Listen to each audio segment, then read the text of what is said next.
Hey guys, it's Don here from The Board.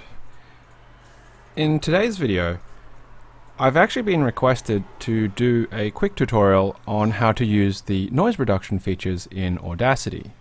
So, we use Audacity because it's freeware and it's fairly simple, but it's quite powerful, helps us do our podcasts, and as you can hear going on in the background, quite often because of where I live and record from, there's a lot of interference and background noise. So using the noise reduction feature is really helpful in cutting out some of that without losing as much of our spoken content and making it a much more pleasant listening experience. So I've got Audacity open here, and just of course for any technical hiccups, the first thing that I'm just going to show is that I'm running version 2.1.2. So if you are using a different version, you might find the interface slightly different and it might work slightly differently yet again. So running through this example, let's just hit record. Before I do that though, normally when we do our sessions for the Board podcast, we typically run for a 5 to 10 second sort of no talk period, and that just picks up all the background noise that's happening in our recording space because we're going to use that as our filter. So let's hit record and we'll run for a 10-second filter period.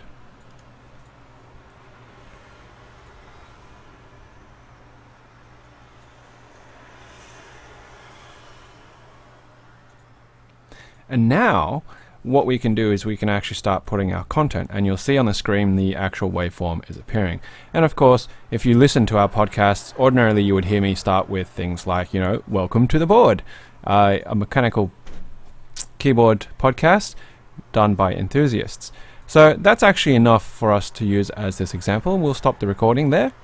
Okay, let's shrink that down a little bit so it's from start to finish, and drag my slider over.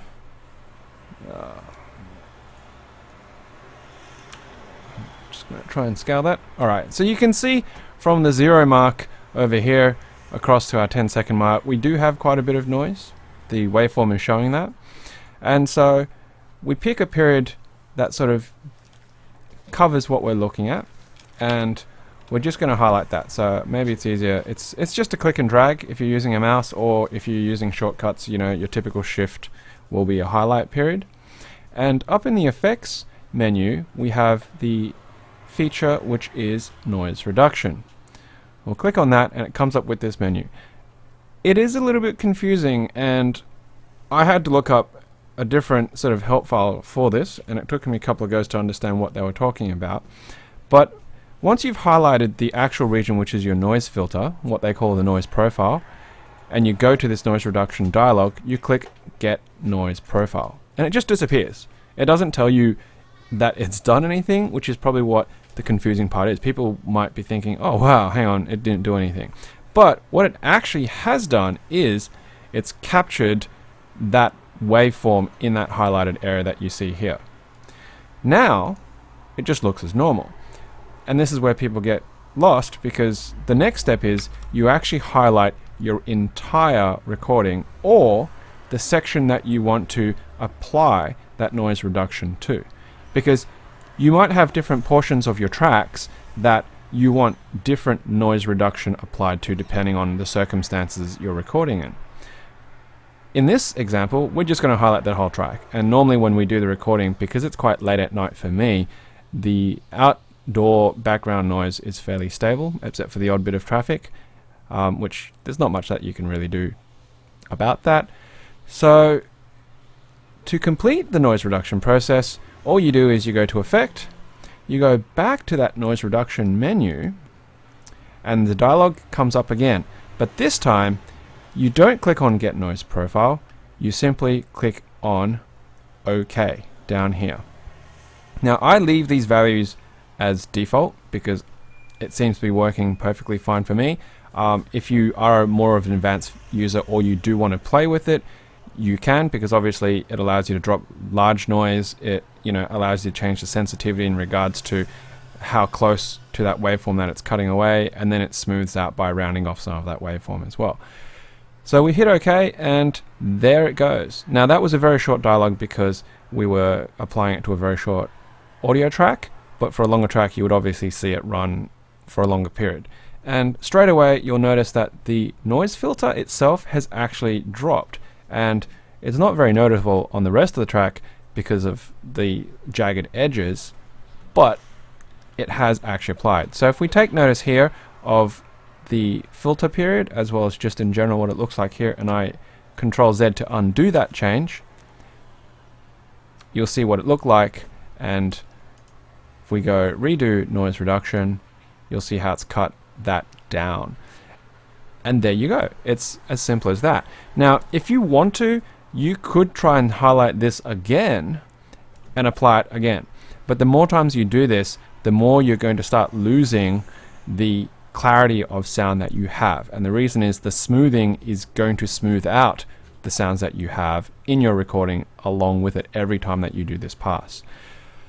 I guess for completion purposes, I also do a amplification to normalize the sounds in my actual recordings. Now I do use a mixer, and I normally try to balance out the actual recording, which I do from using the monitor up here before we actually start recording, and you'll see that I'm sort of hitting around that 6 point on a fairly frequent basis, and sometimes it's shooting over that, but it gives me that headspace, so if there is loud noise or laughter or whatnot, it only gets up to 0 and we're not clipping and saturating.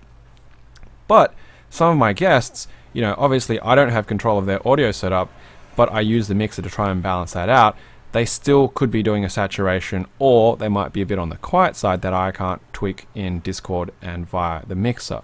So the other thing that I do, I'll just turn that off, is I will highlight the entire recording, and then on the effects I will choose to amplify. Now here you'll see the amplification is only a plus 0.01 decibel, so it's actually very little, and that's because I've already normalized my setup.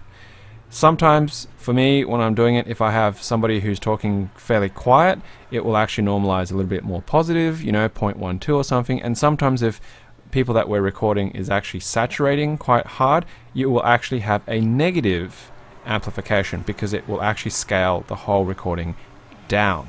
And so once you've got that, you can tweak whatever you want. I try and balance it out to a neutral 0, and I hit OK. And because it's such a short recording, and there's no actual real adjustment, there was no dialogue. But if it's a long recording, you'll also get that dialog box which shows you your progress monitor. So that's it. A quick video, just a couple of minutes, showing you how you'd use noise reduction and also some normalization of your audio by using the amplify feature in Audacity, remembering that it is in version 2.1.2. so if you're looking at this video from a future date and it is a different version and the dialog boxes are slightly different, it may be because they've updated the features or changed how it works. So thank you very much for watching.